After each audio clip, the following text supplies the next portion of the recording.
الحمدللہ رب العالمین والصلاة والسلام علی رسولہ الکریم اعوذ باللہ من الشیطان الرجیم بسم اللہ الرحمن الرحیم۔ خواتین و حضرات، عبادات میں اس وقت ہم حج و عمرہ کی عبادت سے متعلق اسلامی قانون کا مطالعہ کریں گے۔ قرآن مجید کی جو آیت اس معاملے میں سر عنوان کی حیثیت رکھتی ہے، یہ سورہ حج کی 27 سے 29 تک کی آیات ہے۔ ارشاد فرمایا ہے وَأَذِّن فِي النَّاسِ بِالْحَجِّ يَأْتُوكَ رِجَالًا وَعَلَى كُلِّ ضَامِرٍ يَأْتِينَ مِنْ كُلِّ فَجٍّ عَمِيقٍ لِيَشْهَدُوا مَنَافِعَ لَهُمْ وَيَذْكُرُوا اسْمَ اللَّهِ فِي أَيَّامٍ مَّعْلُومَاتٍ عَلَى مَا رَزَقَهُم مِّن بَهِيمَةِ الْأَنْعَامِ فَكُلُوا مِنْهَا وَأَطْعِمُوا الْبَائِسَ الْفَقِيرَ ثُمَّ لِيَقْضُوا تَفَثَهُمْ وَلْيُوفُوا نُذُورَهُمْ وَلْيَطَّوَّفُوا بِالْبَيْتِ الْعَتِيقِ۔ ان آیات کا ترجمہ یہ ہے، اور لوگوں میں حج کی منادی کرو، وہ دور دراز کے گہرے پہاڑی راستوں سے چلتے ہوئے تمہارے پاس پیدل بھی آئیں گے، اور ان اونٹوں پر سوار ہو کر بھی جو سفر کی وجہ سے دبلے ہو گئے ہوں، تاکہ اپنے لیے منفعت کی جگہوں پر پہنچیں، اور چند متعین دنوں میں اپنے ان چوپایوں پر اللہ کا نام لیں جو اس نے ان کو بخشے ہیں۔ تم ان کو ذبح کرو تو ان میں سے خود بھی کھاؤ اور تنگ دست فقیروں کو بھی کھلاؤ۔ پھر چاہیے کہ یہ لوگ اپنا میل کچیل دور کریں اور اپنی نظریں پوری کریں اور اس قدیم گھر کا طواف کریں۔ یہ صدا ہے جو صدیوں پہلے بلند ہوئی اور جس کے جواب میں لبیک لبیک کہتے ہوئے ہم ام القری مکہ میں سیدنا ابراہیم علیہ السلام کی بنائی ہوئی مسجد کے لیے عزم سفر کرتے ہیں، جسے بیت الحرام کہا جاتا ہے۔ یہ قرآن مجید میں بیت الحرام کے نام سے بھی موسوم ہے، اس کو البیت العتیق بھی کہا گیا ہے، اور البیت کے لفظ سے بھی تعبیر کیا جاتا ہے۔ بیت عتیق اس کو اس وجہ سے کہا گیا ہے کہ اس وادی بطحہ میں تحقیق سے یہی معلوم ہوتا ہے کہ یہ اللہ تعالیٰ کی عبادت کا سب سے پہلا گھر تھا، یعنی یہی وہ عبادت گاہ ہے جو اللہ تعالیٰ کی طرف سے بنائی گئی، انبیاء علیہ السلام نے جس کی بنیاد رکھی۔ نہیں کہا جا سکتا کہ تب اس کی تعمیر کا حکم ہوا، کیونکہ سیدنا ابراہیم علیہ السلام کے بارے میں بھی قرآن سے یہی معلوم ہوتا ہے کہ انہوں نے پرانی تعمیر کو زندہ کیا ہے، اس کی تجدید کی ہے۔ تو پہلے اس کی تعمیر اور اس کی آباد کاری کب ہوئی، اس کے بارے میں اگرچہ تاریخ خاموش ہے، لیکن قرآن مجید کے اسلوب بیان سے یہی معلوم ہوتا ہے کہ یہ اللہ کی عبادت کا سب سے پہلا گھر ہے جو بنایا گیا۔ تو اس وادی بطحہ میں یہ خدا کی عبادت کا پہلا گھر تھا۔ چنانچہ میں نے لکھا ہے کہ یہ وہی بیت عتیق ہے جو امام فراہی کے الفاظ میں اس وادی بطحہ میں خدا کا پہلا گھر تھا، اور جس کے حق میں ازل سے طے کر دیا گیا تھا کہ توحید سے انحراف کرنے والوں کو دور پھینکتا رہے۔ اس جملے کو بڑی اچھی طرح سمجھ لینا چاہیے۔ جو قدیم عرب تاریخیں ہیں ان کا مطالعہ کرنے سے بھی یہ بات واضح ہوتی ہے، اور قدیم صحائف کا مطالعہ کرنے سے بھی یہ معلوم ہوتا ہے کہ بیت اللہ کے گرد و پیش میں جب کبھی توحید سے انحراف کی کوئی صورت پیدا ہوئی ہے تو ایسے اسباب پیدا ہوتے رہے کہ وہ لوگ آہستہ آہستہ اس کو چھوڑ کر نکلتے رہے، یعنی ان کے لیے پھر وہاں رہنے بسنے کی صورت اللہ تعالیٰ نے قائم نہیں رہنے دی۔ اس کو چونکہ توحید کے مرکز کی حیثیت حاصل ہے، بنایا ہی اسی مقصد کے لیے گیا ہے، تو یہ خصوصی اہتمام اس کے بارے میں رہا ہے، کبھی تکوینی طور پر اور کبھی اللہ کے بندوں کے ذریعے سے۔ چنانچہ اتنی بات تو ہم کو معلوم ہے کہ جب رسول اللہ صلی اللہ علیہ وسلم کے ذریعے سے اس گھر کو ایک مرتبہ پھر پاک کیا گیا تو اس موقع پر بھی یہ حکم دیا گیا کہ اب کوئی شرک کا ارتکاب کرنے والا اس کے قریب نہیں آنے پائے۔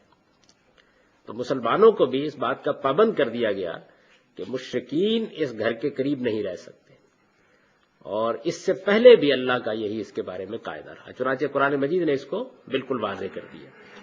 تو یہ معلوم ہوتا ہے کہ قدیم زمانے میں بھی ظاہر ہے کہ سیدنا ابراہیم علیہ السلام نے اس کو آباد کیا، اس وقت بھی، اس سے پہلے بھی اگر یہ آباد ہوتا رہا تو وہی لوگ اس کو آباد کرتے رہے ہوں گے جو توحید کے علمبردار ہوں گے، اللہ کو مانتے ہوں گے، اس کے انبیاء کی تعلیمات پر عمل کرتے ہوں گے۔ جب کبھی ان میں کوئی انحراف پیدا ہوا تو ایسے اسباب پیدا ہو جاتے تھے جس سے ان لوگوں کو لازماً اس سرزمین کو چھوڑنا پڑتا تھا۔ چنانچہ اس کے باشندوں نے جب بت پرستی اختیار کر لی اور اس کے جوار سے منتشر ہوئے تو پرستش کی غرض سے اس معبد کے پتھر بھی ساتھ لیتے گئے۔ تاریخ سے معلوم ہوتا ہے کہ جب کبھی ایسا ہوتا تو عام طور پر جب لوگ وہاں سے نقل مکانی کرتے تو بیت اللہ کے کوئی 2-4 پتھر بھی اپنے ساتھ لے جاتے، اس لیے کہ وہ تو بہرحال اس کو ایک مقدس عبادت گاہ سمجھتے تھے، تاکہ ان پتھروں ہی کی پرستش کرتے رہے۔ یعنی عبادت گاہ کی حیثیت سے جو تقدس اس کو حاصل تھا، اس کی بنا پر اس کے پتھر بھی اسی طریقے سے مختلف قبیلوں اور مختلف گروہوں کی نظر ہوتے رہے۔ سیدنا ابراہیم علیہ السلام بابل سے ہجرت کر کے اس کو تلاش کرتے ہوئے یہاں پہنچے تو اس کی تعمیر کا، اس کی پرانی تعمیر کا صرف ایک چمکتا ہوا پتھر باقی رہ گیا تھا۔ یعنی اس وقت اگرچہ بنیادیں تو اندر موجود تھیں لیکن اوپر سے ساری عمارت کے پتھر لوگ لے جا چکے تھے، ایک پتھر باقی تھا۔ یہ وہی پتھر ہے جس کو آپ حجر اسود کہتے ہیں، یہ پرانی تعمیر کا پتھر ہے، اور یہ معلوم ہوتا ہے کہ سیدنا ابراہیم علیہ السلام نے اس کی اسی خصوصی اہمیت کی وجہ سے اس کو پھر اس کے کونے میں نصب کیا ہے، جس طرح سے اب ہم اس کو دیکھتے ہیں۔ سیدنا ابراہیم علیہ السلام کے بارے میں بھی یہ بات جان لینی چاہیے کہ اگرچہ عام طور پر تو اس بات کی شہرت ہو گئی ہے کہ وہ عراق کے شہر ار میں پیدا ہوئے تھے۔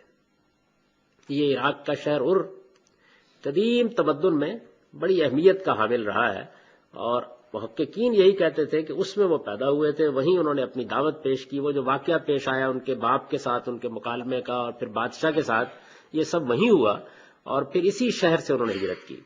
لیکن اب کم و بیش محققین کا اس پر اتفاق ہوتا جا رہا ہے کہ یہ درست نہیں ہے، وہ بابل ہی میں مبعوث ہوئے تھے جو قدیم تہذیب کا بہت بڑا مرکز تھا، اور یہیں پر انہوں نے اپنی دعوت پیش کی تھی، اور یہیں کے بڑے حکمرانوں کے ساتھ ان کا وہ سارا معاملہ ہوا ہے۔ پھر ان کی دعوت کا انکار کر دینے کے نتیجے میں اللہ کا عذاب بھی اسی شہر پر آیا ہے۔ تو یہ بات اب کم و بیش متحقق ہو چکی ہے۔ چنانچہ ہجرت کے بعد جب سیدنا ابراہیم علیہ السلام بابل سے نکلے ہیں تو ان کو یہ کہا گیا تھا کہ وہ اس کی تلاش کریں، یعنی اللہ تعالیٰ کے اس گھر کی تلاش کریں، اور یہاں پہنچے۔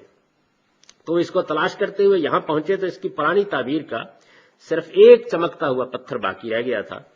اسماعیل کی قربانی کے بعد اللہ تعالیٰ نے حکم دیا کہ اس معبد کو دوبارہ تعمیر کریں۔ سیدنا ابراہیم نے جب اسماعیل کی قربانی کی ہے تو اس موقع پر پھر ان سے کہا گیا کہ اب آپ اس گھر کو دوبارہ تعمیر کرنے کے لیے اقدام کریں۔ اس میں بھی چند غلط فہمیوں کے بارے میں واضح طور پر سمجھ لینا چاہیے۔ عام طور پر یہ شہرت ہو گئی ہے، اور ایک روایت کی وجہ سے شہرت ہو گئی ہے، کہ سیدنا ابراہیم علیہ السلام نے اپنے دودھ پیتے بچے کو اور اس کی ماں کو یہاں آ کے آباد کر دیا تھا اور بے یار و مددگار چھوڑ کر چلے گئے تھے۔ یہ یہود کا افسانہ ہے جو ہمارے یہاں شہرت پا گیا۔ قرآن مجید آگے آپ دیکھیں گے اس معاملے میں بالکل واضح ہے کہ یہ کم و بیش 12-15 سال کی عمر ہے جس میں انہوں نے سیدنا اسماعیل کو اور ان کی والدہ کو یہاں آباد کیا ہے۔ قرآن مجید نے باقاعدہ اس آباد کرنے کے موقع پر ان کی دعا نقل کی ہے، اور یہ بتایا ہے کہ اس وقت اسماعیل بھاگنے دوڑنے کی عمر کو پہنچ چکے ہوئے تھے۔ تو یہ چیز بھی عام طور پر مشہور ہو گئی، اگرچہ اللہ کی کتاب میں اس غلط فہمی کو دور کر دیا گیا ہے۔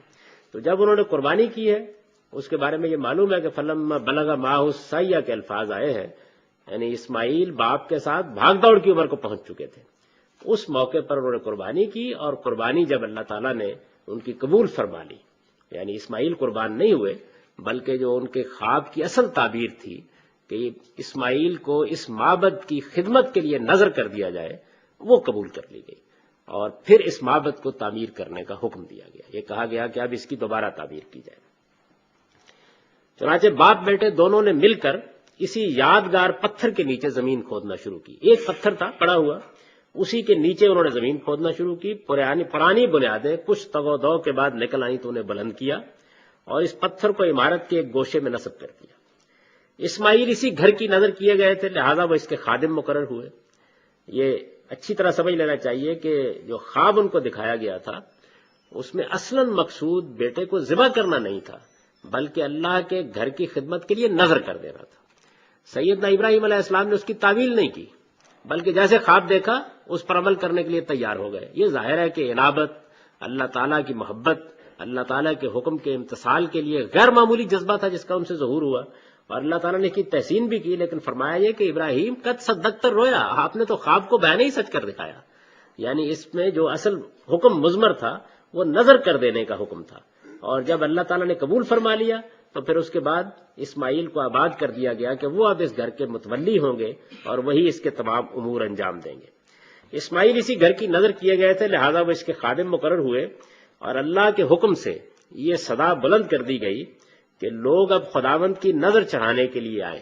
یہ معلوم ہے کہ جب سے اس دنیا میں عبودیت کے مراسم وجود میں آئے ہیں، یعنی اللہ تعالیٰ کے سامنے بندہ اپنی بندگی کا کیسے اظہار کرے یا اپنے معبود کے سامنے اپنی بندگی کا کیسے اظہار کرے، تو اس میں جس طرح رکوع ہے، جس طرح سجود ہے، اسی طریقے سے کچھ نظر پیش کر دینا جس کو بھیٹ چڑھانا، نظر کرنا کہا جاتا ہے، یہ بھی عبودیت کے مراسم میں شامل رہا ہے۔ اس وقت بھی یہی صورتحال ہے کہ جو لوگ بھی کسی کو معبود مانتے ہیں تو ان کا اس کے ساتھ یہی معاملہ ہوتا ہے، تو اللہ تعالیٰ نے اس کو بھی اپنے لیے خاص کر لیا۔ یہ حقیقت میں جان و مال کی نظر ہے، یعنی گویا یوں سمجھ لیجیے کہ جو ہمارا مالک ہے، آقا ہے، ہمارا خالق ہے، تو اگر وہ ہم سے ہمارے جان و مال کسی وقت طلب کرتا ہے تو ہم اس کے لیے حاضر ہیں۔ نظر اصل میں اس کی علامت ہوتی ہے، یعنی آپ ایک اشرفی پیش کرتے ہیں بادشاہ سلامت کی خدمت میں، تو یہ اس بات کا علامتی اظہار ہوتا ہے کہ اگر بادشاہ کسی موقع پر جان و مال طلب کرے گا تو ہم دینے کے لیے تیار ہو جائیں گے۔ یہ آپ نے دیکھا ہوگا کہ قدیم بادشاہتوں میں رواج ہوتا تھا کہ جب بادشاہ کے حضور میں جائیں گے تو رومال میں لپیٹ کر کوئی اشرفی یا کوئی سکہ یا کوئی سونا یا کوئی اس طرح کی چیز پیش کی جائے گی، یعنی نظر کے طور پر پیش کی جائے گی۔ بعد میں یہی روایت ہے جو پیروں نے بھی اپنے لیے خاص کر لی۔ تو یہ حقیقت میں نظر کی تمثیل ہے، یعنی اس کا مطلب یہ ہے کہ ہماری جان یا ہمارا مال یہ چونکہ پیر صاحب کی نظر ہو چکا ہوا ہے یا بادشاہ کی نظر ہو چکا ہوا ہے، تو اس وجہ سے ہم اس کی علامت کے طور پر اس کو پیش کر رہے ہیں۔ تو یہ چیز بھی اللہ ہی کے لیے ہونی چاہیے، اس لیے کہ جان و مال اصل میں اسی کے دیے ہوئے ہیں اور اسی کی نظر کیے جائیں گے۔ اس کے اذن کے بغیر کسی اور کو حق نہیں ہے کہ لوگوں سے کسی کے جان یا کسی کے مال کا مطالبہ کرے۔ تو یہ نظر قدیم ترین عبادت کا طریقہ ہے، یعنی اس کے ذریعے سے بندہ علامتی طور پر گویا اپنے آپ کو پیش کرتا ہے اپنے کسی معبود کے سامنے۔ تو اسماعیل جب اس گھر کی نظر کر دیے گئے اور اس کے خادم مقرر ہوئے تو اللہ کے حکم سے یہ صدا بلند کر دی گئی کہ لوگ اب خداوند کی نظر چڑھانے کے لیے آئیں اور یہاں آ کر توحید پر ایمان کا جو عہد انہوں نے باندھ رکھا ہے اسے تازہ کریں۔ یعنی ایک طرف وہ یہاں پہ نظر پیش کریں اپنی آ کر، اور پھر چونکہ اللہ تعالیٰ کی توحید کے اقرار پر ان کا سارا دین مبنی ہے تو اس کی تجدید کر لیں، اسے اثر اللہ تعالیٰ کی توحید کے اقرار پر ان کا سارا دین مبنی ہے تو اس کی تجدید کر لیں، اسے اثر نو زندہ کر لیں۔ اصطلاح میں اس عمل کا نام حج و عمرہ ہے، یعنی یہ جو اپنے آپ کو خدا کی نظر کر دینے کا عمل ہے، اس کے لیے جو اصطلاح ہمارے ہاں رائج کی گئی ہے وہ ہے حج و عمرہ۔ حج کا مطلب ہے قصد اور عمرے کا مطلب ہے آباد کرنا۔ تو گویا حج اللہ تعالیٰ کے ہاں نظر پیش کرنے کا قصد ہے، اور یہ قصد اگر بار بار سال بھر میں ہوتا رہے تو یہ اس معبد کی آبادی کا باعث بنتا ہے، اس لیے دوسری عبادت کو عمرے سے تعبیر کر لیا جاتا ہے۔ یہ دونوں عبادات یعنی حج اور عمرہ، یہ دونوں عبادات دین ابراہیمی میں عبادت کا منتہائے کمال ہے۔ اب آپ اس بات کو سمجھ لیجئے کہ یہ کیا چیز ہے جس کو میں نے اس سے تعبیر کیا کہ یہ عبادت کا منتہائے کمال ہے۔ یعنی بندہ جب کسی کو اپنا معبود مانتا ہے اور اپنے خالق اور اپنے معبود کے سامنے اپنی بندگی کا اظہار کرتا ہے تو یہ عبادت ہے۔ اس بندگی کے اظہار کے اسالیب ہوں گے، طریقے ہوں گے، انداز ہوں گے۔ تو آپ نے اپنے جسم کو جھکا دیا، آپ نے اپنا سر جھکا دیا، جس کو ہم رکوع، سجود اور اس طرح کی دوسری تعبیرات سے ادا کرتے ہیں۔ تو اس طریقے سے گویا آپ نے اداؤں کی زبان میں بندگی کا اعتراف کیا۔ اب ظاہر ہے کہ آپ اس سے آگے بڑھے، اور اس سے آگے بڑھ کر آپ نے اپنے اوپر اس پروردگار کی اطاعت کا مظاہرہ کرتے ہوئے کچھ چیزیں ممنوع قرار دے لیں، جس کو آپ روزہ کہتے ہیں، حالانکہ وہ چیزیں عام حالات میں جائز تھیں۔ تو یہ گویا اس سے ایک قدم آگے بڑھ گئے آپ، اور اگر آپ نے جان مال نظر کے طور پر پیش کر دی تو پھر اس کے بعد کیا باقی رہ گیا؟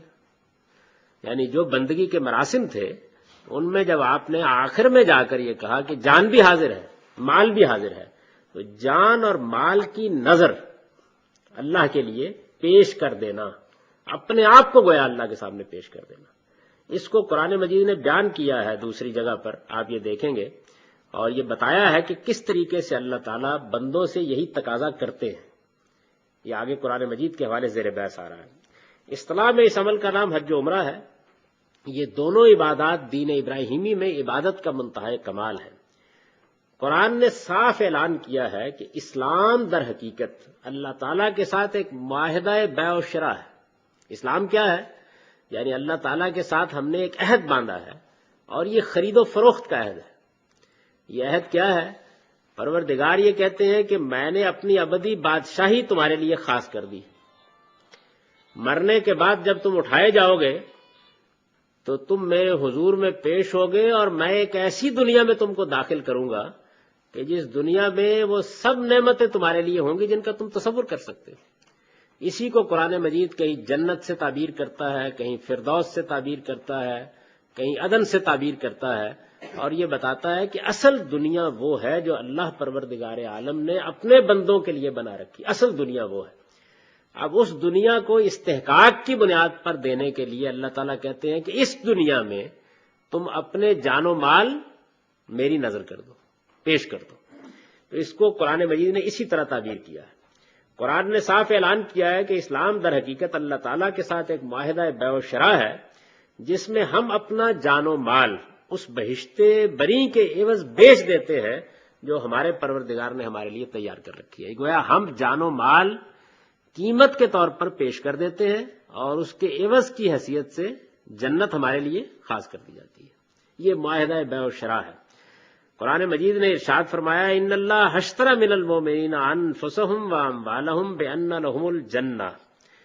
یہ سورہ توبہ میں، سورہ توبہ قرآن مجید کی 9ویں سورہ ہے، اور یہ اس کی 111 آیت ہے۔ تو اس میں ارشاد فرمایا ہے کہ حقیقت یہ ہے کہ اللہ نے مسلمانوں کے جان و مال ان کے لیے جنت کے بدلے خرید لیے، یعنی اب گویا ہماری جان بھی اللہ تعالیٰ کے اذن پر ہے، مال بھی اللہ تعالیٰ کے اذن پر ہے۔ وہ ہمارے مال کے بھی مالک ہو چکے ہیں، ہماری جان کے بھی مالک ہیں۔ وہ جب چاہیں جان طلب کر لیں، جب چاہیں مال طلب کر لیں۔ اصل میں یہ احساس کہ میں نے اپنے جان و مال کو اللہ کی نظر کر رکھا ہے، اور اللہ تعالیٰ جب میرا جان و مال طلب کریں گے میں اس کو پیش کرنے کے لیے حاضر ہو جاؤں گا، یہ عبادت کا آخری درجہ ہے، یعنی اس سے آگے کوئی چیز نہیں ہے۔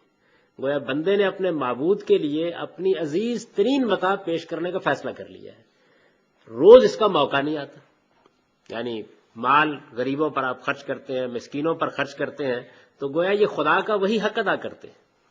جب آپ اللہ کے دین کے لیے مال خرچ کرتے ہیں تو یہ آپ وہی حق ادا کرتے ہیں، اور جب کسی موقع پر ظلم کے خلاف، عدوان کے خلاف اللہ تعالیٰ بلاتے ہیں کہ آؤ اپنی جان پیش کرو، اور آپ جہاد کے لیے میدان میں اترتے ہیں، تو اصل میں آپ اسی معاہدہ بیع و شراء کے لحاظ سے اپنے فرض کو پورا کرتے ہیں۔ یعنی اللہ تعالیٰ نے جو جان و مال خریدے ہیں، تو وہ جان و مال خریدنے کے بعد ظاہر ہے کہ اس نے اپنا کوئی کام نہیں اس سے لینا۔ اس دنیا کے اندر جو نظم اس نے قائم کر رکھا ہے، اس میں جان کی بھی ضرورت پڑتی ہے، اس میں مال کی بھی ضرورت پڑتی ہے، یہی اس دنیا کا قانون ہے۔ تو اللہ تعالیٰ کہتے ہیں کہ جب میری رضا کے لیے، میری خوشنودی کے لیے، میرے مقاصد کے لیے میں نے جو اخلاقی اہداف تمہیں دیے ہیں ان کو پورا کرنے کے لیے تم اپنی جان و مال دینے کے لیے تیار ہو گئے ہو، تیار ہو دینے کے لیے، جب مانگیں گے دے دی جائے گی، تو یہ گویا تم نے جان و مال کو بیچ دیا ہے، اور میں نے اس کے عوض میں تم سے یہ وعدہ کیا ہے کہ میں اپنی جنت تمہیں دے دوں گا۔ تو ارشاد فرمایا کہ یہ وہ چیز ہے جس کو اللہ تعالیٰ نے ایک سودے کے طور پر تم سے قائم کر رکھا ہوا ہے۔ دوسری جگہ آپ دیکھیں قرآن نے بیان کیا نا کہ هل ادلکم علی تجارۃ تنجیکم من عذاب علیم، یعنی کیا ہم تم کو ایسی تجارت کی خبر نہ دیں کہ تم یہ کرو اور اس کے سودے میں، اس کے عوض میں ہم تمہیں یہ عطا فرمائیں گے۔ یہاں جب سورہ توبہ میں یہ فرمایا تو پھر کہا کہ فاستبشروا ببیعکم الذی بایعتم بہ وذالک هو الفوز العظیم، سو اس سودے پر خوشی مناؤ جو تم نے اپنے پروردگار سے کیا ہے، اور یہی دراصل بڑی کامیابی ہے۔ یعنی یہ جو کچھ تم دے رہے ہو یہ تو اسی کا دیا ہوا ہے اور کچھ بھی نہیں۔ یعنی جان دے رہے ہو تو حقیقت میں کیا دے رہے ہو؟ اس کے دینے کے بعد ابدی زندگی پا رہے ہو.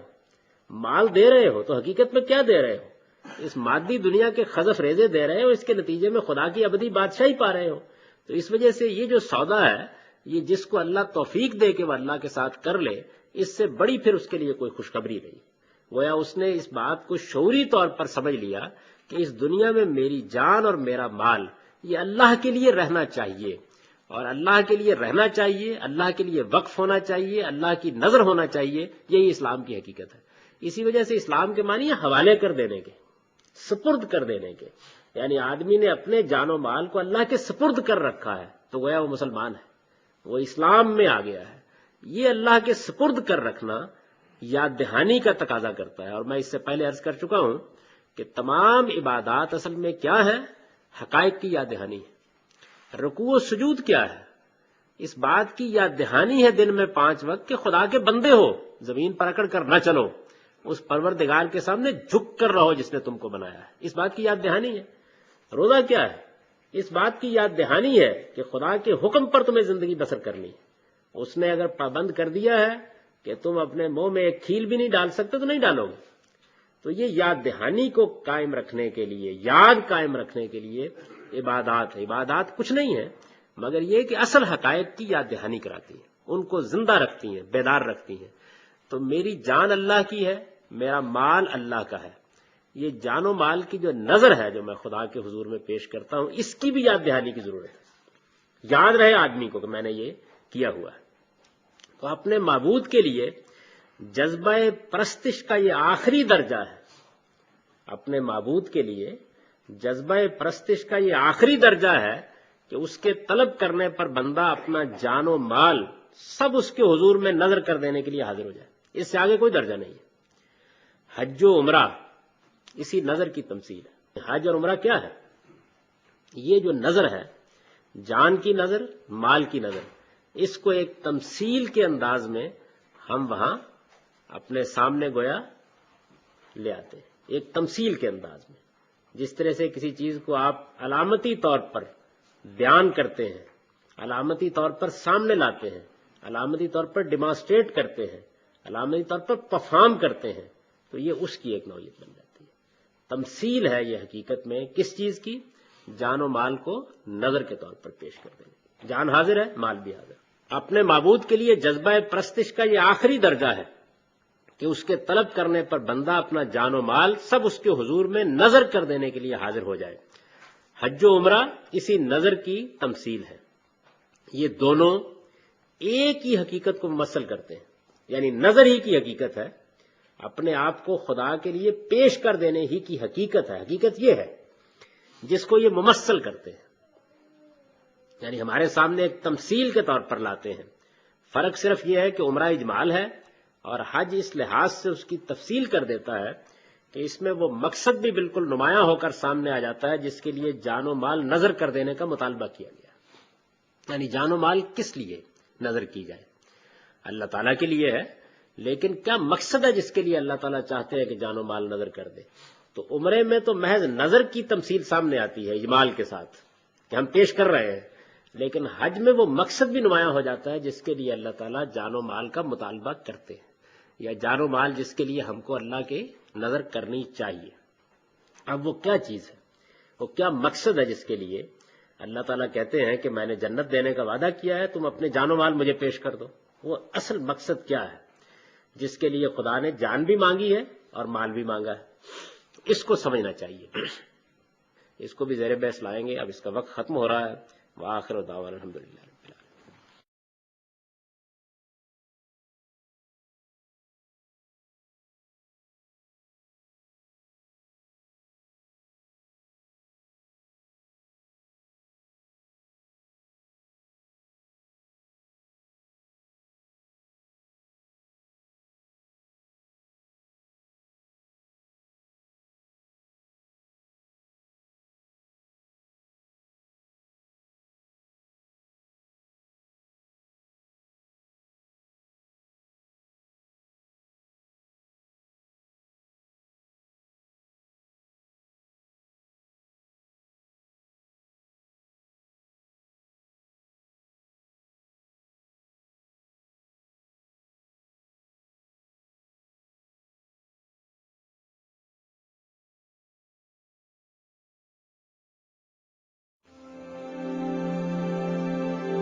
اس کا صلہ جہنم سے آزادی اور جنت کی ابدی بادشاہی۔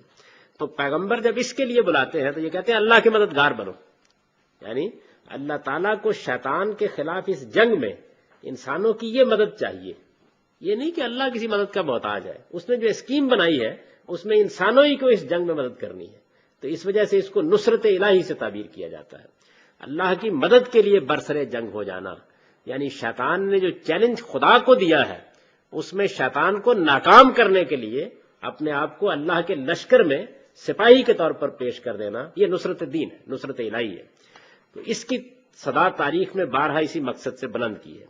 ابلیس کے خلاف یہ جو جنگ ہے یہ برپا ہے، شب و روز برپا ہے، دن رات برپا ہے، اس وقت بھی برپا ہے۔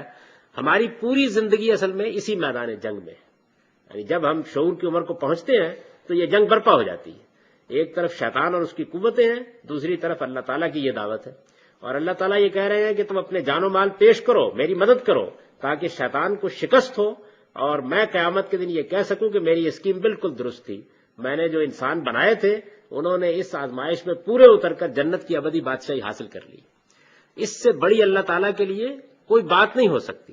وہاں بھی یہی کہا ہے، جب فرشتوں نے یہ کہا کہ پروردگار یہ تو خون بہائے گا اور شیطان کامیاب ہوگا اس کو گمراہ کرنے میں، تو یہ فرمایا کہ انی عالم ما لا تعلمون، یعنی بڑے اعتماد سے اللہ تعالیٰ نے فرمایا کہ نہیں میں جانتا ہوں میرے کچھ بندے کامیاب بھی ہو جائیں گے، وہ اتریں گے اس میدان میں اور کامیاب ہوں گے، اور اسی کو اللہ تعالیٰ ایک بڑی کامیابی، بڑی بشارت، فوز عظیم کہتے ہیں۔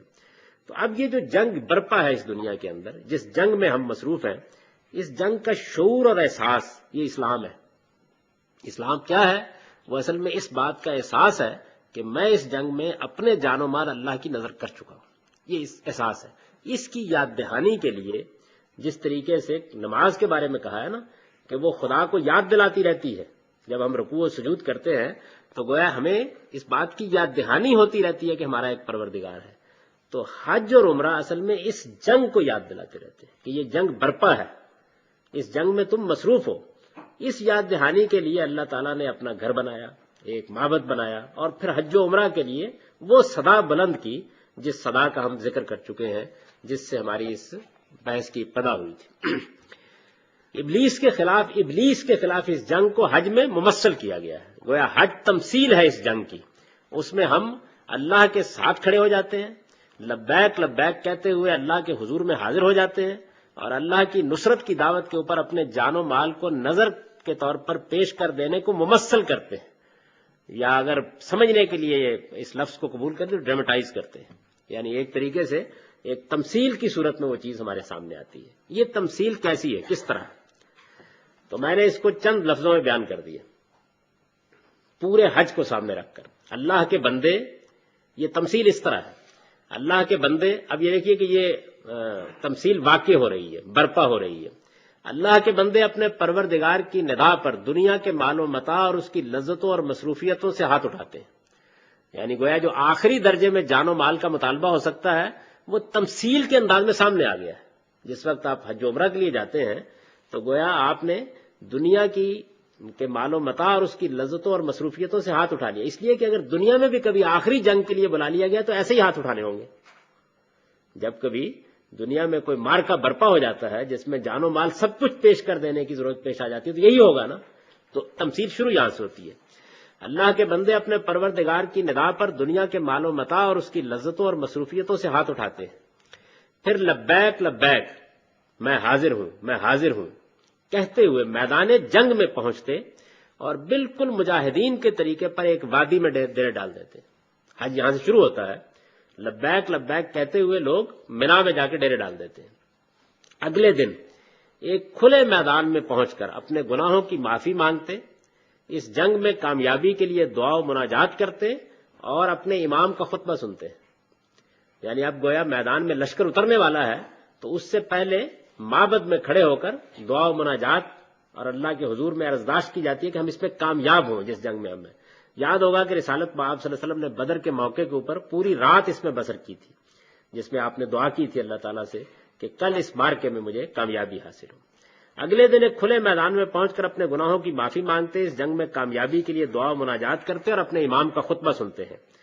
تمثیل کے تقاضے سے آپ چونکہ جنگ کے میدان میں اترے ہوئے ہیں اور جنگ کے لیے اللہ تعالیٰ کا قانون یہ ہے کہ اس میں نمازیں قصر اور جمع ہو جاتی ہیں، تو تمثیل کے تقاضے سے نمازیں قصر اور جمع کر کے پڑھتے اور راستے میں مختصر پڑاؤ کرتے ہوئے دوبارہ اپنے ڈیروں پر پہنچ جاتے ہیں، مزدلفہ کا ایک مختصر پڑاؤ کرتے ہوئے واپس پہنچ جاتے ہیں۔ اب وہ اصل ہدف سامنے آتا ہے، پھر شیطان پر سنگباری کرتے، اپنے جانوروں کی قربانی پیش کر کے اپنے آپ کو خداوند کی نظر کرتے، سر مڈاتے اور نظر کے پھیروں کے لیے اصل معبد اور قربان گاہ میں حاضر ہو جاتے، یعنی گویا یہ پوری تمثیل ہے، پورا کا پورا جو بیان ہے وہ یہ ہے۔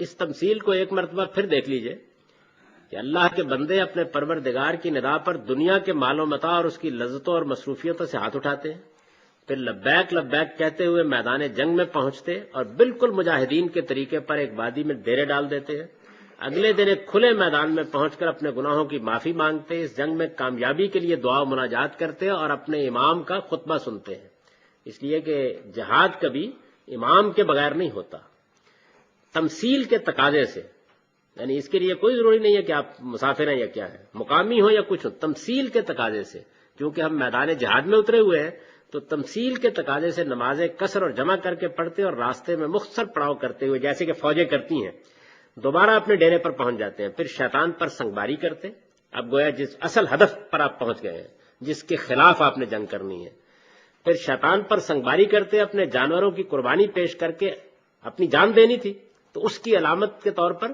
جانور قربان کرتے ہیں، اپنے آپ کو خداوند کی نظر کرتے، سر مڈاتے اور نظر کے پھیروں کے لیے، یہ نظر کے پھیروں کی نوعیت کیا ہے یہ آگے آپ دیکھیں گے قدیم صاحب سے کیسے سامنے آتی ہے، اصل معبد اور قربان گاہ میں حاضر ہوتے ہیں، پھر وہاں سے لوٹتے اور اگلے 2 یا 3 دن اسی طرح شیطان پر سنگباری کرتے رہتے ہیں، یعنی گویا پھر یہ بتایا گیا ہے کہ ایک مرتبہ شیطان کو پیچھے ہٹا دینے کے بعد مسلسل اس کی ضرورت ہوتی ہے کہ اس کو پیچھے ہٹایا جاتا رہے ورنہ وہ پھر حملہ آور ہو جاتا ہے، تو تمثیل پہ اس پر مکمل ہو جاتی ہے۔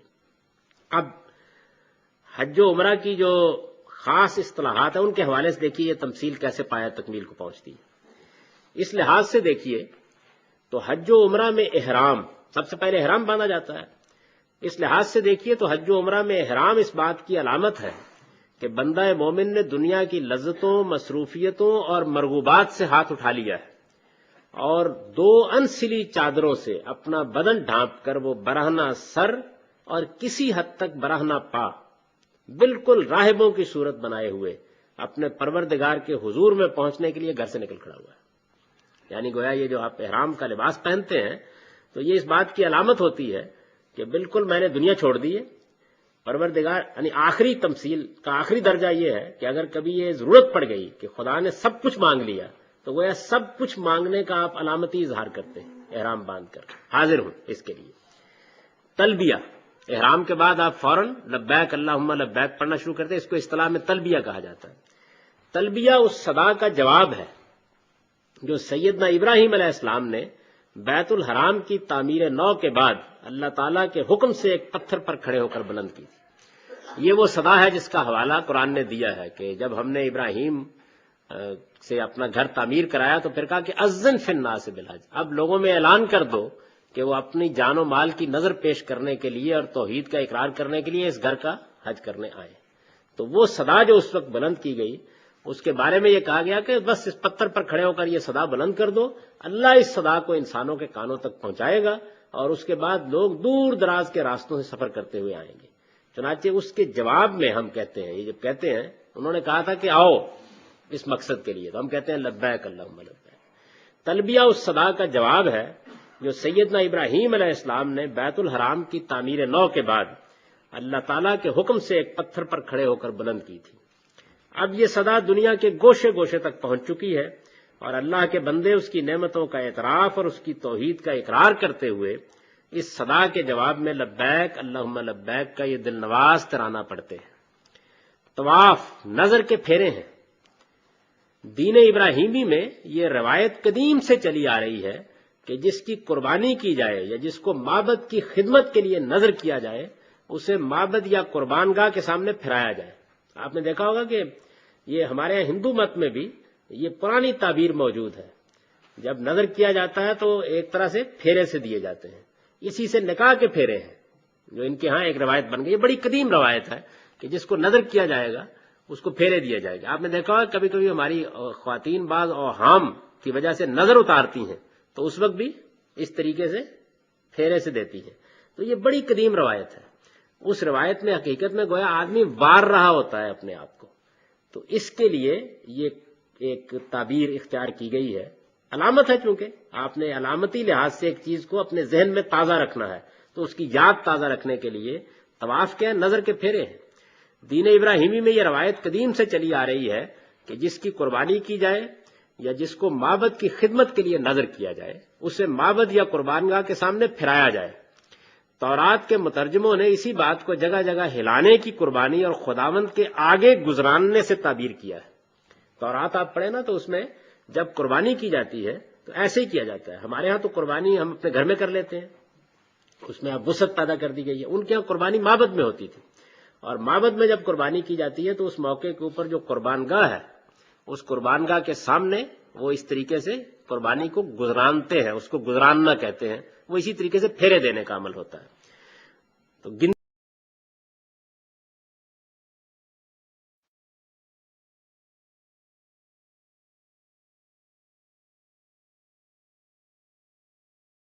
الحمدللہ رب العالمین والصلاة والسلام علی محمد الامین، اعوذ باللہ من الشیطان الرجیم، بسم اللہ الرحمن الرحیم۔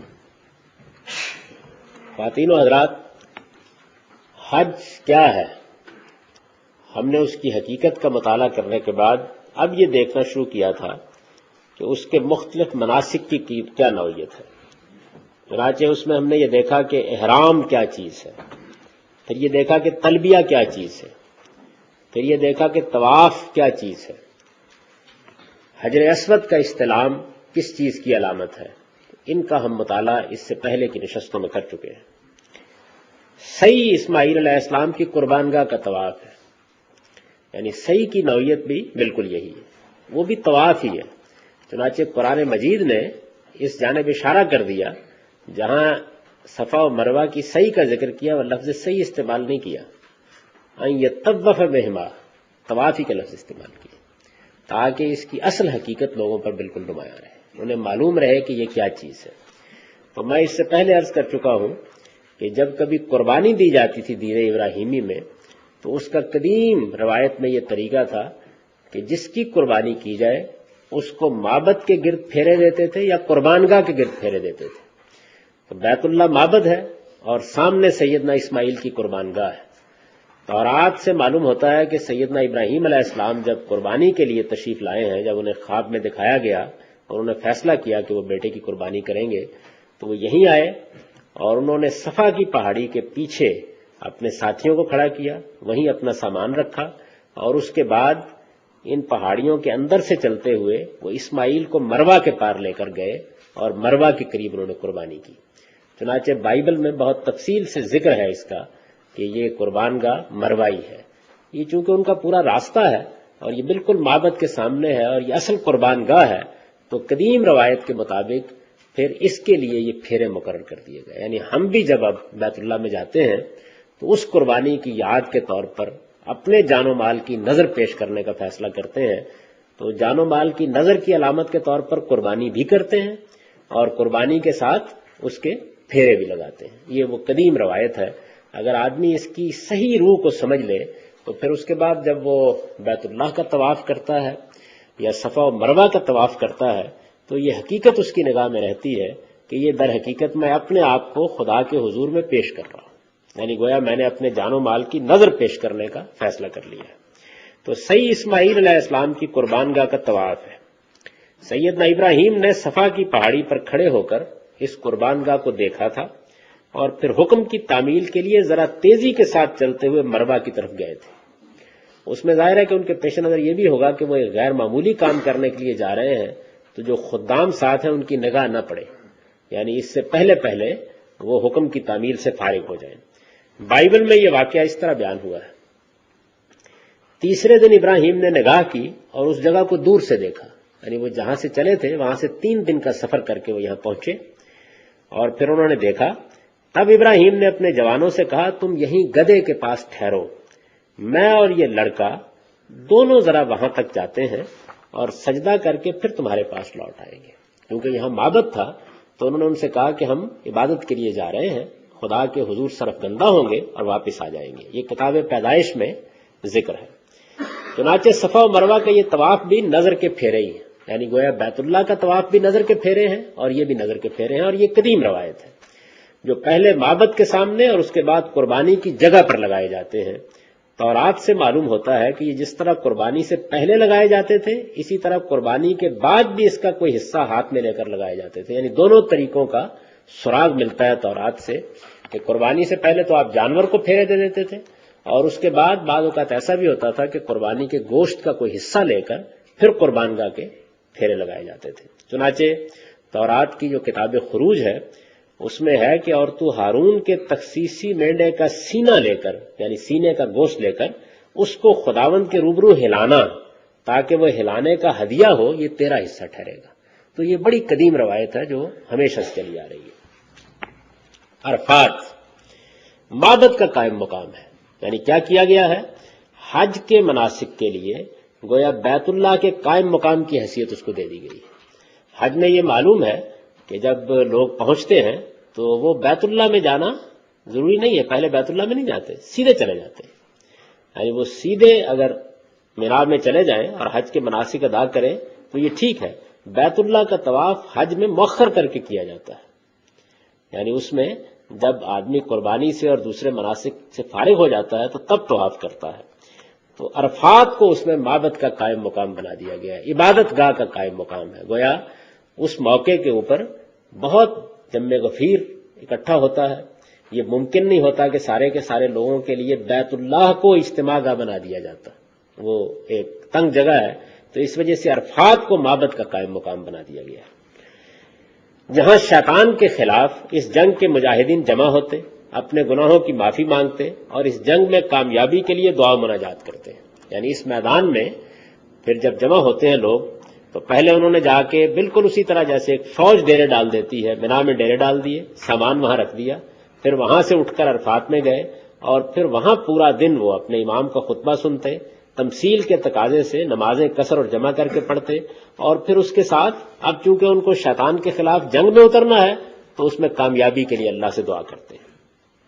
عرفات معبد کا قائم مقام ہے جہاں شیطان کے خلاف اس جنگ کے مجاہدین جمع ہوتے، اپنے گناہوں کی معافی مانگتے اور اس جنگ میں کامیابی کے لیے دعا و مناجات کرتے ہیں۔ یعنی حج چونکہ شیطان کے خلاف جنگ کی تمثیل ہے تو اس وجہ سے وہاں دعا کی جاتی ہے کہ پروردگار اس جنگ میں ہم کو کامیابی عطا فرما۔ مزدلفہ راستے کا پڑاؤ ہے، یعنی اب مجاہدین جب واپس ہوئے ہیں معبد سے دعا کر کے تو جیسے رستے میں پڑاؤ کرتے ہیں بالکل اسی طریقے سے رات وہاں گزاری جاتی ہے۔ اس سے اصل میں مقصود یہ ہے کہ بالکل جس طرح کی ایک فوج حرکت کرتی ہے اس کی پوری تمثیل نمایاں ہو جائے۔ تو مزدلفہ راستے کا پڑاؤ ہے جہاں وہ رات گزارتے اور صبح اٹھ کر میدان میں اترنے سے پہلے ایک مرتبہ پھر دعا و مناجات کرتے ہیں۔ یہ معلوم ہے کہ مزدلفہ میں رات تو آرام کے ساتھ سو کے گزاری جاتی ہے، اور اس کے سو کر گزارنے کی وجہ بھی یہی ہے کہ گویا کل کی جنگ کے لیے تیاری کی تمثیل ہو جائے، مجاہدین آرام کر لیں اور پھر فجر کی نماز پڑھنے کے فوراً بعد تھوڑی دیر کے لیے پھر دعا و مناجات کی جاتی ہے، جس کو مزدلفہ کا وقوف کہتے ہیں۔ وہ چند منٹوں کے لیے لوگ دعا کرتے ہیں، اب گویا وہ میدان میں اتر رہے ہیں۔ رمی ابلیس پر لعنت اور اس کے خلاف جنگ کی علامت ہے۔ گویا اب آپ بالکل آخری جگہ پر پہنچ گئے، یعنی مجاہدین اٹھے گئے، معبد میں دعا کی، راستے میں پڑاؤ کیا، اب جب واپس پہنچے تو آخر میں اللہ تعالیٰ سے دعا کر کے گویا اپنے دشمن پر ٹوٹ پڑے۔ تو رمی ابلیس پر لعنت اور اس کے خلاف جنگ کی علامت ہے۔ یہ عمل اس عزم کے ساتھ کیا جاتا ہے کہ بندہ مومن ابلیس کی پسپائی سے کم کسی چیز پر راضی نہ ہوگا، یعنی اس کو تمثیل میں اس طرح ڈھالا ہے حج کے مناسک میں کہ یہ چیز بھی واضح ہو کہ یہ ایک دن کا کام نہیں ہے، ایک دفعہ کی طاقت سے ابلیس پسپا نہیں ہو جائے گا، بلکہ مسلسل جدوجہد کرنی پڑے گی، اور تمہیں اس عزم کے ساتھ اس میدان میں اترنا ہے کہ ابلیس کو شکست دے کر رہو گے۔ یہ اس کی تمثیل ہے۔ ظاہر ہے کہ مقصود کیا ہے؟ مقصود یہ ہے کہ پوری زندگی میں یہی صورتحال پیدا ہو جائے، یعنی انسان یہ سمجھ کر وہاں سے آئے کہ مجھے اب باقی زندگی میں اسی طرح ابلیس کو پسپائی کے حد تک شکست دینی ہے۔ یہ عمل اس عزم کے ساتھ کیا جاتا ہے کہ بندہ مومن ابلیس کی پسپائی سے کم کسی چیز پر راضی نہ ہوگا۔ یہ معلوم ہے کہ انسان کا یہ ازلی دشمن جب وسوسہ انگیزی کرتا ہے تو اس کے بعد خاموش نہیں ہو جاتا. ابلیس کی وسوسہ انگیزی کا اگر آپ ٹھیک طریقے سے مطالعہ کریں تو وہ اس معاملے میں بہت کمال مہارت رکھتا ہے. ایسا نہیں ہوتا کہ ایک بار ایک بات کہہ کے خاموش ہو جائے گا، وہ مختلف زاویوں سے آتا ہے. اور اسی کو بیان کیا اس نے، جو قرآن کی آیت میں نے آپ کو سنائی تھی کہ میں دائیں سے اور بائیں سے اور اوپر سے اور نیچے سے راستے نکالوں گا، اور میں یہ کوشش کروں گا کہ کہیں نہ کہیں سے میں تیرے بندوں کو پچھاڑ لوں. تو یہ ایسے ہی کرتا ہے. تاہم مزاحمت کی جائے، یعنی اگر آدمی مسلسل مزاحمت کرے تو اللہ نے اس کی مزاحمت میں یہ طاقت رکھی ہے کہ پھر ابلیس کی طاقت بتدریج کمزور ہو جاتی ہے.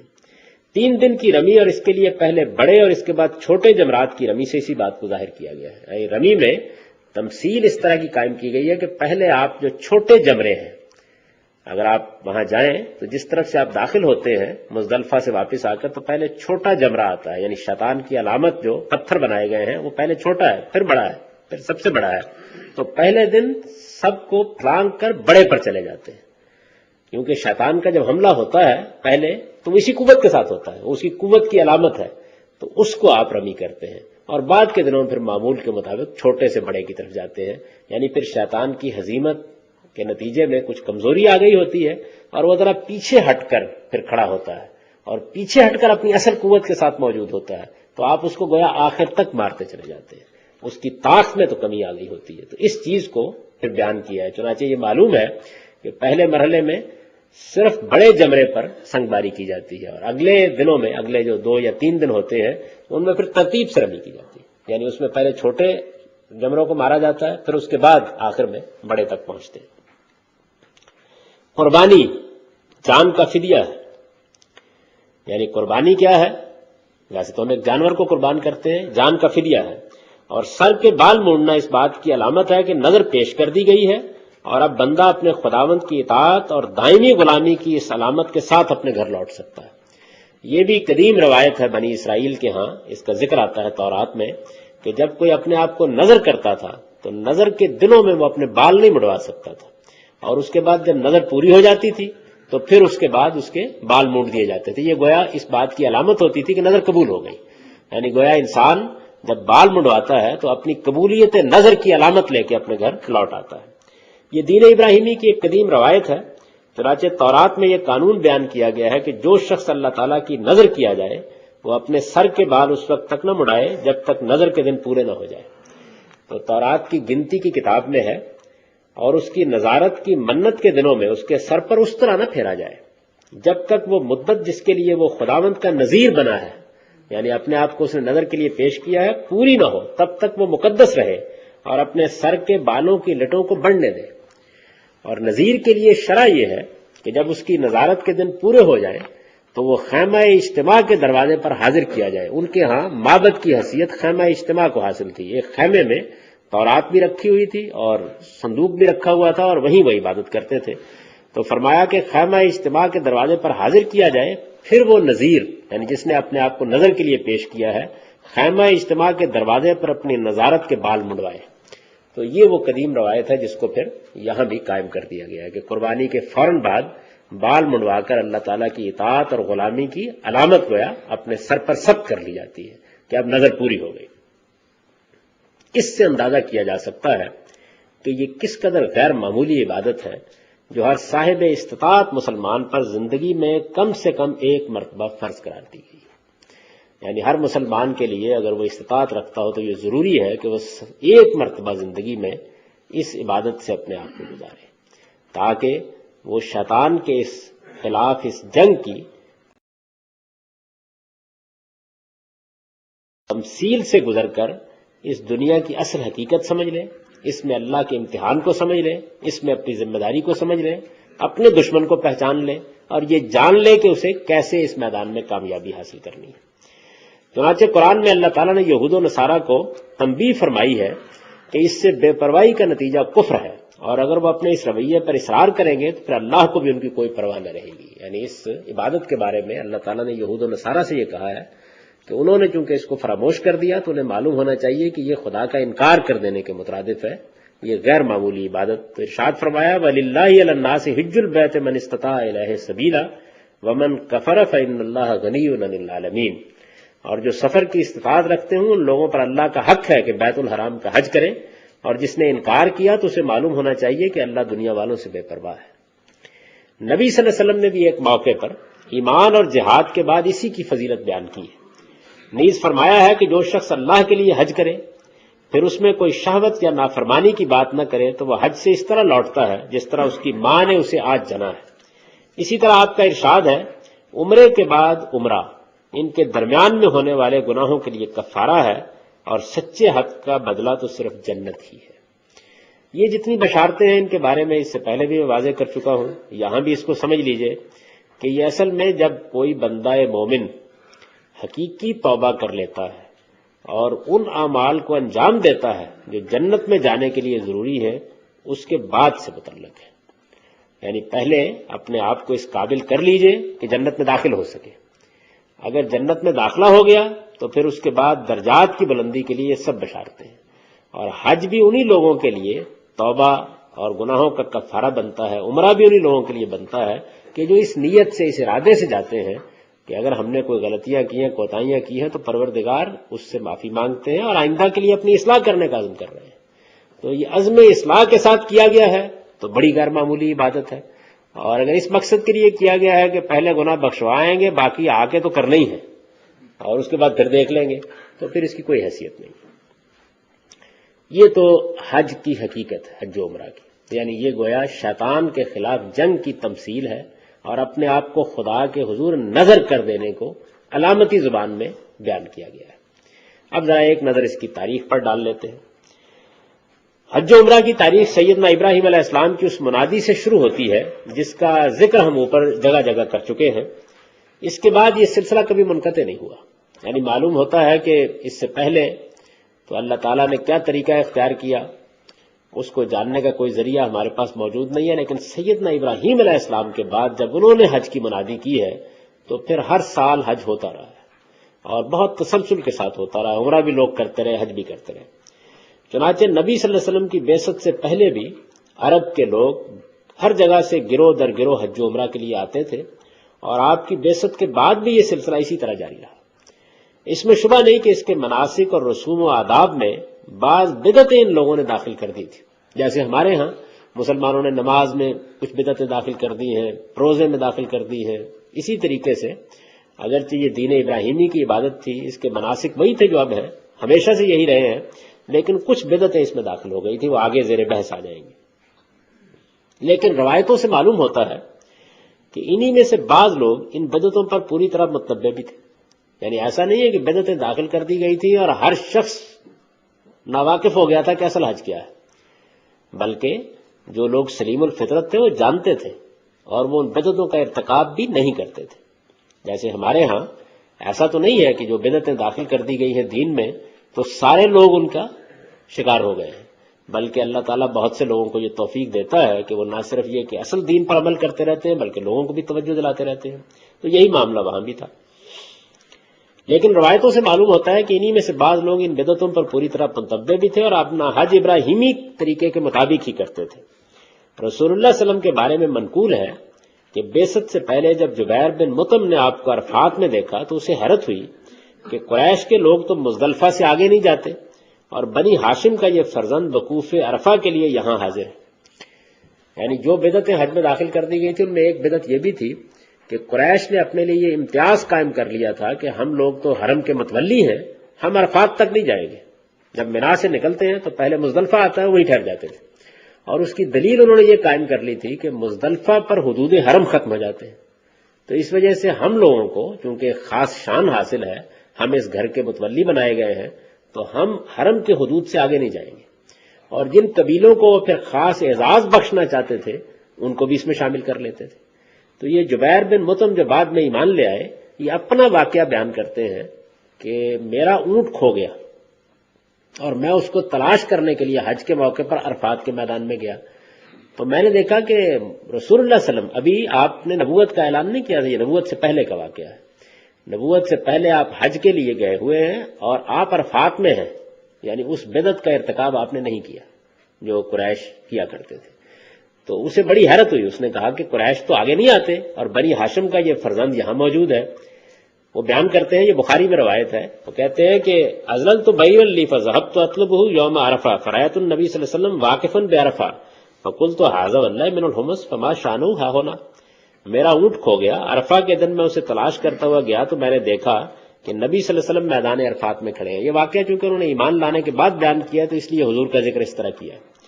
عرفہ کے دن میں اسے تلاش کرتا ہوا گیا تو میں نے دیکھا کہ نبی صلی اللہ علیہ وسلم میدان عرفات میں کھڑے ہیں. میں نے خیال کیا بخدا یہ تو قریش میں سے ہیں، پھر یہ یہاں کیا کر رہے ہیں؟ یعنی اتنی زیادہ یہ بدعت عام ہو چکی تھی، لیکن رسول اللہ صلی اللہ علیہ وسلم جانتے تھے اس بات کو، نبوت سے پہلے بھی جانتے تھے کہ عرفات تک آنا چاہیے. چنانچہ آپ وہاں گئے. اس سے واضح ہے کہ قرآن نے جب حج کا حکم دیا تو اس کے مخاطبین کے لیے یہ کوئی نئی بات نہ تھی. یہ میں خاص طور پر اس لیے متنبہ کر رہا ہوں کہ اس سے بڑی غلط فہمی پیدا ہوئی ہے. نماز، روزہ، حج، زکوٰۃ یہ قدیم ترین عبادتیں انبیاء علیہ السلام کے دین میں ہمیشہ سے رہی ہیں. چنانچہ قریش کے لوگ بھی یہ ساری عبادات انجام دیتے تھے، نماز پڑھتے تھے، روزے رکھتے تھے، حج کرتے تھے، زکوٰۃ دیتے تھے.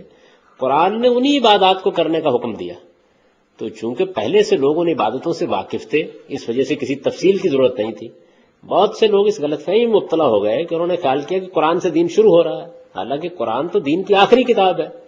تو وہ جب دیکھتے ہیں کہ وہاں اس کی تفصیل بیان نہیں کی گئی تو پھر وہ یہ خیال کرتے ہیں کہ غالباً قرآن مجید نے بات ادھوری چھوڑ دی. تو قرآن مجید بالکل ایسے ہی ذکر کر رہا ہے ان کا جس طرح اس وقت اللہ کی کوئی کتاب نازل ہو تو وہ کیا کرے گی؟ حج میں اگر کوئی خرابی ہوگی تو بیان کرے گی نا اس کو، ورنہ اس کی تفصیل کرنے کی ضرورت نہیں ہے. تو یہی کام قرآن نے کیا. اس سے واضح ہے کہ قرآن نے جب حج کا حکم دیا تو اس کے مخاطبین کے لیے یہ کوئی نئی بات نہ تھی. وہ دین میں اس کی اہمیت اور اس کے رسوم و آداب سے پوری طرح واقف تھے اور ہر سال نہایت اہتمام کے ساتھ اس کے لیے حاضر ہوتے اور اس کے مناسک ادا کرتے تھے.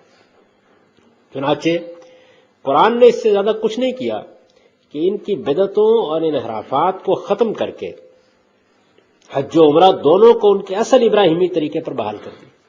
یعنی قرآن نے جو کچھ کیا وہ یہ ہے کہ بدعتوں کی اصلاح کر دی اور جو اصل ابراہیمی طریقہ تھا یعنی جس پر حج ہونا چاہیے تھا اس کو بحال کر دیا. اس عظیم عبادت کی تاریخ کا آخری باب ہے جو نبی صلی اللہ علیہ وسلم کے ذریعے سے رقم ہوا. اس کے بعد اب اس کے تمام مناسک مسلمانوں کے اجماع اور تواتر عملی سے نسلاً بعد نسل منتقل ہو رہے ہیں. ان میں کسی نوعیت کا کوئی ترمیم و تغیر یا اضافہ نہیں ہوا. یعنی حضور کے بعد اصلاح کر دی گئی اور پھر مسلمانوں کے اجماع اور عملی تواتر سے اب یہ حج منتقل ہو رہا ہے. اس کو جاننے کے لیے کسی کتاب کو پڑھنے کی ضرورت نہیں ہے. یہ ہر سال اسی طریقے سے ادا کیا جاتا ہے اور اس پر مسلمانوں کا اجماع ہے. قرآن نے جو اصلاحات البتہ اس وقت کی تھیں اور اب قرآن کی آیات میں ہمیشہ کے لیے محفوظ کر دی گئی ہیں وہ ہم یہاں بیان کیے دیتے ہیں. یعنی جب اس کو اصل ابراہیمی طریقے پر بحال کیا گیا تو اس وقت کیا اصلاحات کی گئی، کیا غلطیاں ہو گئی تھی، مناسک میں کیا تغیرات کر دیے گئے تھے، قرآن مجید نے ان کو بیان کیا ہے. تو وہ ہم ایک ایک کر کے ان کا مطالعہ کریں گے کہ یہ اس وقت حج کی صورت تھی اور وہ وہی تھی جو اس وقت ہے. یہ خرابیاں تھیں جن کو اللہ تعالیٰ نے موضوع بنایا اور قرآن مجید میں ان کی اصلاح کی. یہ کوئی 12-13 کے قریب چیزیں ہیں جس میں اللہ تعالیٰ نے نہ صرف یہ کہ لوگوں کے تصورات کی اصلاح کی بلکہ اصل ابراہیمی طریقے پر بحال کرنے کے لیے ضروری ہدایات بھی دی. ان کا مطالعہ انشاءاللہ اگلی نشست میں ہوگا. وآخر دعوانا الحمدللہ رب العالمین. سر ابھی اپنے اس بیان میں بھی اور اپنے گزشتہ بیان میں بھی آپ نے حج کو شیطان کے خلاف ایک علامتی جنگ کا نام دیا ہے. میرا سوال یہ ہے کہ جس طرح انسان حج کے حوالے سے اپنے آپ کو، اپنی جان اور اپنے مال کو اللہ کے حضور پیش کرتا ہے اور باقاعدہ ایک جنگ کی سی صورت پیدا ہوتی ہے، کیا اس جنگ کی علامات کے بعد شیطان کو کسی قسم کا کسی بھی حوالے سے کوئی نقصان واقعی پہنچتا ہے یا نہیں پہنچتا؟ ایک تو یہ، اور دوسری بات یہ آپ نے بتایا کہ جو طواف ہے یہ ایک قدیم روایت ہے اور آپ نے اس کا حوالہ یہ بھی دیا تھا کہ آج بھی ہمارے ہاں جب کسی کی کوئی نظر دی جاتی ہے یا صدقہ وغیرہ کیا جاتا ہے کوئی روپوں کا، کسی چیز کی قیمت کا یا گوشت وغیرہ کا، تو وہ بچے سے یا اس چیز سے جس کی نظر مانی جاتی ہے اس سے وار کر دیا جاتا ہے. تو یہ بھی اسی ایک قدیم روایت کا حصہ ہے. تو آپ کے نزدیک کیا یہ اس طرح کرنا ٹھیک ہے کہ اگر کسی کی نظر مانی جائے یا کسی کا کوئی صدقہ وغیرہ دیا جائے تو وہ اسی طواف کی صورت میں اس کو باہر کر دیا جائے؟ کیا یہ ہمارے ہاں رائج ہے؟ رائج تو ہے، کیا یہ اسلامی نقطہ نظر سے ٹھیک بھی ہے یا نہیں؟ حج میں جو شیطان پر ہم سنگباری کرتے ہیں تو ظاہر ہے کہ اس کا مقصد تو یہی ہوتا ہے نا کہ آئندہ یہ اگر حملہ آور ہوگا تو ہم باقی زندگی میں اسی قوت کے ساتھ اس کا مقابلہ کریں گے. شیطان کی طاقت تو اس سے کوئی سلب نہیں کر لی جاتی، وہ وہاں پر مار کھانے کے بعد زیادہ قوت کے ساتھ حملہ آور ہو جاتا ہے. یہ تو آپ کو طے کرنا ہے کہ اب آپ اس کے ساتھ کیا کرتے ہیں. یعنی اللہ تعالیٰ کی آزمائش اور امتحان میں فرق واقع نہیں ہوتا، یاد دہانی ہو جاتی ہے. یہ بالکل ایسے ہی جیسے نماز ہے. نماز کے بارے میں فرمایا نا کہ ان الصلاۃ تنہی عن الفحشاء والمنکر، نماز بے حیائی کی باتوں سے اور برائی کی باتوں سے انسان کو روکتی ہے. روک دیتی نہیں، روکتی ہے، یعنی توجہ دلاتی ہے، زجر کرتی ہے، واعظ کرتی ہے. جب آپ اللہ کے حضور میں جاتے ہیں تو آپ کو کہتی ہے کہ ایسا نہ کیا کرو. تو یہی کام حج بھی کرتا ہے. وہ 8 تاریخ کو، پھر 9 تاریخ کو، پھر 10 کو، پھر 11 12 جس دن آپ رہتے ہیں 13 تاریخ تک، 4-5 دنوں میں آپ کو پوری طرح اس کی یاد دہانی کرا دیتا ہے کہ آپ کو دنیا میں کیا کردار ادا کرنا ہے. شیطان کے خلاف 4-5 دنوں میں آپ کو پوری طرح اس کی یاد دہانی کرا دیتا ہے کہ آپ کو دنیا میں کیا کردار ادا کرنا ہے. شیطان کے خلاف جنگ میں اللہ کے ساتھ کھڑا ہونا ہے یا شیطان کی فوج میں شامل ہو جانا ہے، کیا کرنا ہے آپ کو. تو اس کی یاد دہانی اور اس کی تذکیر کا کام حج کرتا ہے. اس سے شیطان کے اوپر کوئی غیر معمولی تصرف نہیں ہو جاتا کہ جس کے بعد وہ حملہ کرنے کی طاقت کھو دیتا ہے، بلکہ مار کھانے کے بعد ہو سکتا ہے زیادہ بفر کر حملہ آور ہوتا ہے. اور میں نے تو دیکھا ہے کہ حج کر کے جب لوگ آتے ہیں تو زیادہ ہی اس کے حملے کا شکار ہو جاتے ہیں. تو اس لیے اس کی احتیاط کرنی چاہیے کہ آپ نے جو وہاں سے یاد دہانی حاصل کی ہے وہ آپ کی زندگی میں نمایاں ہو. جہاں تک دوسری بات کا تعلق ہے تو یہ سمجھ لیجئے کہ جتنے معاملات بھی اس نوعیت کے ہیں، نظر پیش کرنا، رکوع کرنا، سجود کرنا، یہ اسلام میں اللہ کے لیے اسی لیے خاص کیے گئے ہیں تاکہ اوہام کا خاتمہ ہو جائے. تو اس وجہ سے اب نظر بھی اللہ ہی کے لیے ہوگی، پھیرے بھی اسی کے معبد کے ہوں گے، اور کسی کے لیے یہ سب نہیں کیا جا سکتا. ہے تو قدیم ترین روایت، اور اس کی علامتیں آپ کو اوہام میں بھی ملتی ہیں، مشرکانہ مذاہب میں بھی ملتی ہیں، لیکن اسلام میں ان سب باتوں کو اللہ کے لیے خاص کر لی گئی ہے. تو اس وجہ سے یہ پھیرے اب صرف وہیں ہوتے ہیں اور کہیں نہیں ہوتے. بدقسمتی سے آج کل رمی جمرات کے دوران حادثات ہو جاتے ہیں کیونکہ لوگ جمرے کے بالکل قریب جا کے اس کو کنکر مارنے کی کوشش کرتے ہیں. یہ فرمائیے کہ جمرے کو کنکر لگنا ضروری ہے یا اگر کوئی شخص بھیڑ کے بالکل بیرونی کنارے پر کھڑے ہو کے چھوٹے کنکر لے کے اس کی طرف پھینک دے تو یہ کافی ہوتا ہے؟ بہت کافی. اس میں معلوم نہیں لوگوں کو کس نے یہ بتا دیا ہے. وہاں تو لوگ صرف کنکر پہ اکتفا نہیں کرتے، جوتے بھی مارتے ہیں. یہ ناشائستگی اور تربیت کی کمی ہے. علامتی چیز ہے، گویا آپ نے ایک علامت کا اظہار کر دیا. وہاں کوئی شیطان نہیں بیٹھا ہوا کہ جس کے سر پر ضروری آپ اینٹ ماریں گے تو تب جا کے آپ کا حج مکمل ہوگا. بس ایک علامتی اظہار ہے اور اس کو اسی طرح شائستگی سے کرنا چاہیے. البتہ یہ ہے کہ جوش جذبہ ضرور ہونا چاہیے، لیکن اس جوش جذبے کا رخ شیطان کی طرف رہے، اپنے بھائی بندوں کی طرف نہ ہو جائے. استطاعت سے کیا مراد ہے؟ کیونکہ عام طور پر یہ جانا جاتا ہے کہ اگر آپ مالی اور جسمانی طور پر اس کے اہل ہیں کہ آپ بیت اللہ جا سکیں تو آپ کی استطاعت ہے، لیکن خواتین کے لیے استطاعت میں محرم بھی شامل ہے. یعنی اگر اس کے پاس محرم ہے تو پھر اس کی استطاعت ہے، یہ عام طور پہ کہا جاتا ہے. تو یہ اس کی کیا حیثیت ہے؟ حج کے لیے محرم کی تو کوئی شرط اللہ کے پیغمبر نے نہیں بیان کی تھی. ایک عام بات کہی تھی کہ عورتیں اس زمانے کے لحاظ سے اگر 3 دن سے زیادہ کے سفر پر نکلیں تو کوئی محرم عزیز ان کے ساتھ ہونا چاہیے. یہ بڑی ہی عمدہ ہدایت تھی. یعنی اس سے مقصود عورت کی عزت کی حفاظت، اس کی عصمت کی حفاظت اور اسے تہمت سے بچانا تھا. اس طرح کے جتنے احکام ہیں وہ اصلاً مطلوب نہیں ہوتے، ان کا مقصد پیش نظر ہوتا ہے. تو اس مقصد کو موجودہ زمانے میں بدلے ہوئے حالات میں کئی طریقوں سے حاصل کیا جا سکتا تھا. خواتین مل کے گروپ بنا کے چلی جاتی ہیں، ایک محفوظ ماحول میں حج کر لیتی ہیں، یہ ساری صورتیں ہو سکتی تھیں، لیکن ہمارے ہاں چونکہ دین میں اجتہاد کرنے سے لوگوں نے انکار کر رکھا ہوا ہے، تو اس کا نتیجہ یہ ہے کہ وہ محرم کی شرط بدلے ہوئے حالات میں بھی اسی طریقے سے لوگ بیان کر دیتے ہیں۔ اس کا کوئی تعلق حج سے محض نہیں ہے، وہ تو عام سفروں کے بارے میں ہدایت دی گئی تھی۔ اب دلچسپ بات یہ ہے کہ ایک ایئر ہوسٹس شب و روز ہوائی جہاز میں امریکہ برطانیہ کا سفر کرتی ہے، وہاں وہ ہوٹلوں میں ٹھہرتی ہے، مولوی صاحب کو پوچھتی ہے کہ حج کر رہا ہوں، کہتے ہیں محرم کے بغیر نہیں جا سکتی۔ یہ کیا چیز ہے؟ یعنی سوائے اس کے کہ مزے کا بنانا ہے دین کو، اور کیا چیز؟ یعنی بہت سی ایئر ہوسٹسوں نے مجھ سے بات کی، انہوں نے کہا جی کہ کیا کریں، ہمارے لیے بڑی آسانی ہے کہ ہم وہاں جائیں تو وہاں عمرہ بھی کر سکتی ہیں، حج بھی کر سکتی ہیں، یا اور اس طرح کی جو خواتین بعض کام کرتی ہیں۔ تو یہ کوئی حج کے لیے شرط ہے، یا یہ بیان کیا گیا کہ حج اس کے بغیر نہیں ہو سکتا؟ ایسی کوئی بات نہ قرآن میں ہے نہ حدیث میں ہے۔ ایک عام بات عورتوں کو کہی تھی حضور نے کہ یہ اس وقت جب تم سفر کرتی ہو، سفر کا ذرا اندازہ کریں نا، مدینے سے مکے تک کا سفر 6 دن کا ہوتا تھا۔ وہ 6 دن کے سفر میں ایک عورت نے اکیلے پڑاؤ کرنا ہے، ٹھہرنا ہے، رہنا ہے، اس میں یہ ہدایت کی گئی تھی۔ موجودہ زمانے کے ساتھ اس کا کیا تعلق ہے؟ اور اس میں 10 اور رستے موجود ہیں جن میں اس کا بندوبست ہو سکتا ہے۔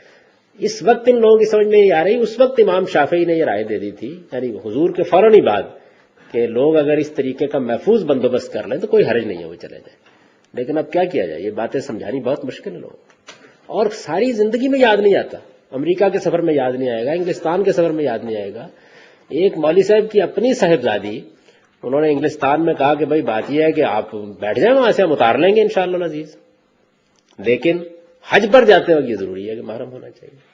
تو اس کا میں کیا علاج کر سکتا ہوں؟ آپ کے ساتھ مل کے دعا کر سکتا ہوں کہ اللہ تعالیٰ لوگوں کو صحیح بات کو سمجھنے کی توفیق عطا فرمائے، اس کے سوا کیا ہو سکتا؟ یہ سوال ہے جی کہ حج کی 3 اقسام بیان کی جاتی ہیں جن کا ذکر آپ کی کتاب میں نہیں ہے، ان میں سے افراد کی صورت میں قربانی نہیں دی جاتی، تو پھر تمثیل کے حوالے سے اس کی کیا توجیہ ہوگی؟ کیا کیا جائے جی، غلطی ہے، مضامین کی کوئی حد نہیں ہے، حج حج ہے، عمرہ عمرہ ہے، اس کی کوئی قسمیں نہیں ہوتی۔ یعنی یہ جو قسمیں لوگوں نے بنا لی ہیں، یہ معلوم نہیں کیسے بنا لی۔ صرف 2 باتیں ہیں جو اللہ تعالیٰ نے قرآن مجید میں کہی ہیں۔ ایک یہ بات فرمائی ہے کہ اگر کوئی شخص حج کے سفر میں عمرے کا فائدہ اٹھانا چاہے، یعنی ویسے تو اللہ تعالیٰ یہ چاہتے ہیں کہ حج کا سفر الگ کیا جائے، عمرے کا سفر الگ کیا جائے، اس عبادت کو اسی اہتمام کے ساتھ ہونا چاہیے۔ چونکہ ہر ایک آدمی میں یہ طاقت نہیں ہوتی کہ وہ عمرے کے لیے الگ سفر کرے، حج کے لیے الگ سفر کرے، تو عرب سے باہر کے لوگوں کو، حرم میں رہنے والوں کو اس کی اجازت نہیں دی۔ عرب سے باہر سے جو لوگ جاتے ہیں ان کو یہ اجازت دے دی ہے کہ وہ اگر چاہیں تو حج کے سفر سے فائدہ اٹھا کر ساتھ عمرہ بھی کر لیں، ایک عمرہ۔ یعنی بڑی مشکل سے اللہ تعالیٰ اس کے لیے راضی ہوئے ہیں۔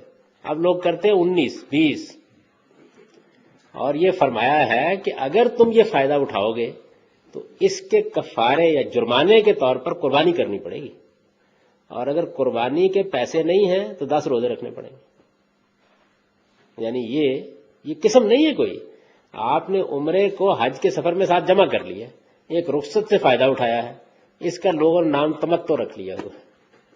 وہ تمتع عربی زبان کا ایک لفظ ہے، اس کا مطلب ہے فائدہ اٹھانا۔ تو قرآن نے یہ کہا ہے کہ جس نے حج کے سفر میں عمرے کا فائدہ اٹھایا۔ اچھا، دوسری بات کیا ہے؟ دوسری بات اللہ تعالیٰ نے یہ فرمائی ہے کہ جب تک قربانی نہ ہو جائے سر نہیں مڑوایا جا سکتا، یہ دوسری بات فرمائی ہے۔ اب ہوا کیا؟ ہوا یہ کہ رسول اللہ صلی اللہ علیہ وسلم جب حج کے لیے گئے تو قربانی کے جانور ساتھ لے گئے، حضور قربانی کے جانور مدینے سے ساتھ لے گئے تھے۔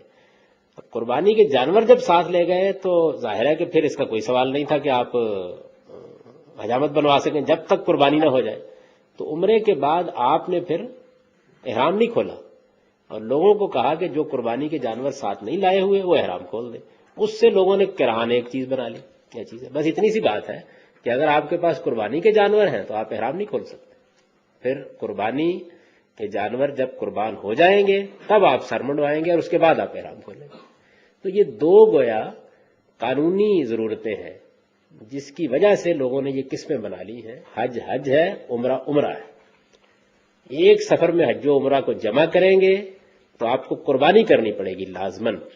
حج کی قربانی نفل قربانی، یہ نہیں کہ قربانی نہیں ہوتی، قربانی تو عمرے میں بھی ہوتی ہے، قربانی حج میں بھی ہوتی ہے، لازم نہیں کی گئی لوگوں کے اوپر، یعنی حج کی قربانی نفل قربانی ہے، آپ عمرے کی قربانی بھی کریں، آپ حج کی ایک صاحب نے میری جب کتاب چھپی عبادات کے اوپر تو انہوں نے کہا کہ آپ سے بڑی غلطی ہو گئی، میں نے کہا جی کیا ہو گئی؟ انہوں نے کہا جی آپ نے تو عمرے میں قربانی کا ذکر کر دیا ہے۔